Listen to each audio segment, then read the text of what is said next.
Mr. Semantics. You know, there's two sides of every story, and it depends on who you talk to and all that horseshit. You know, but I think to myself, and I think about it almost daily.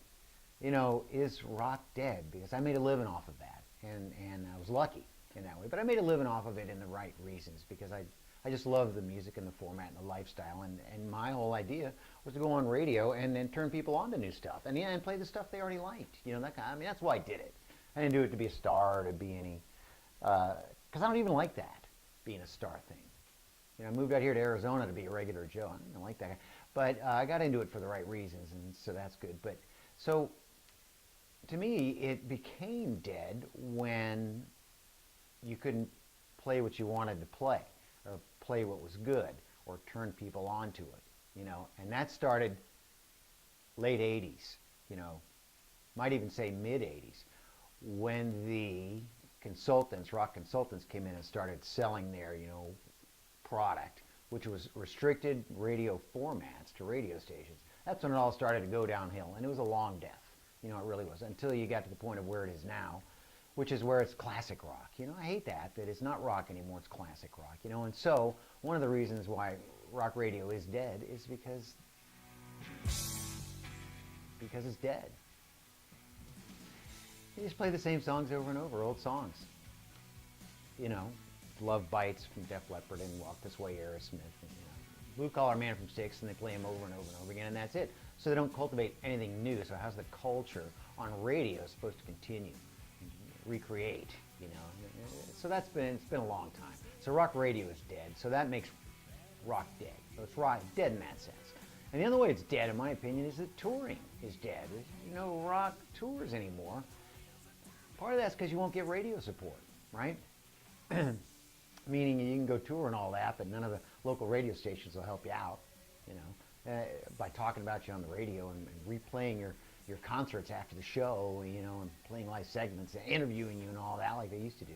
So the touring is dead, and also it's just so expensive to tour anymore. I mean, it's just so expensive, and there's no real record labels around now to provide support, to help you out, to give you the advance, you know, and have the fun, crazy times like we used to do. There's just none of that anymore, so rock touring is dead, save for a couple of guys that are still out there and do the grind, which I love, and it's the tail end of our generation. Yeah, Guns N' Roses is making a go at it. And if it weren't for guys like Chris Cornell, you know, and guys like that, then, you know, the whole thing would be dead. You know, Foo Fighters, you know, the whole touring thing would be completely dead, but I think rock touring is dead. So is rock dead? Yes, in touring. Yes, in rock radio.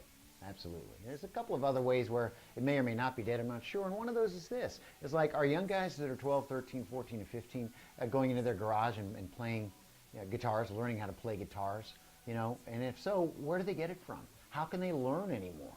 You know, it was just so simple and compact when it was all on radio, you know, when the whole world was listening to it and everybody knew what everything was. At that point, now there's no genre because everything is so mass appeal. There's too much mass appeal, if that makes any sense. You know, so do you have a 12 or 13 or 14-year-old boy? What's he doing now? Is he in the garage learning how to, which may or may not be good as a parent, you know? Maybe sending him off that road, down that road, you know, or is he playing computer games and that kind of thing? Chances are probably playing computer games, that kind of stuff.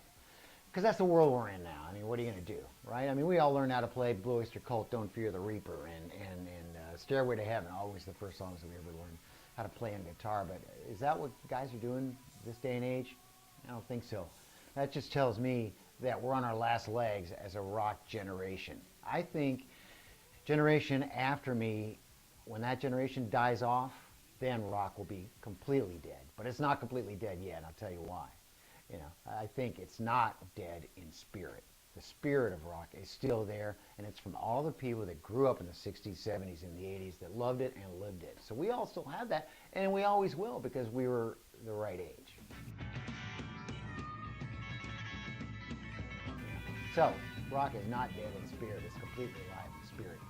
But I have the strangest feeling that once the generation after me dies, people born in the late 60s or so, once they die, you know, in 2050, 2040, forget it. Then rock radio and rock and roll in general becomes Elvis Presley. You know, and it becomes Frank Sinatra, Fly Me to the Moon, you know, and it's standards because it's come and gone. Its day has come and gone. So I've given you a couple of reasons why its day has come and gone. And nobody's fault. It's just how it is. So when people ask me, or whenever the conversation comes up and I become a part of the conversation, is rock dead? I say no, but almost. Give it 20 years.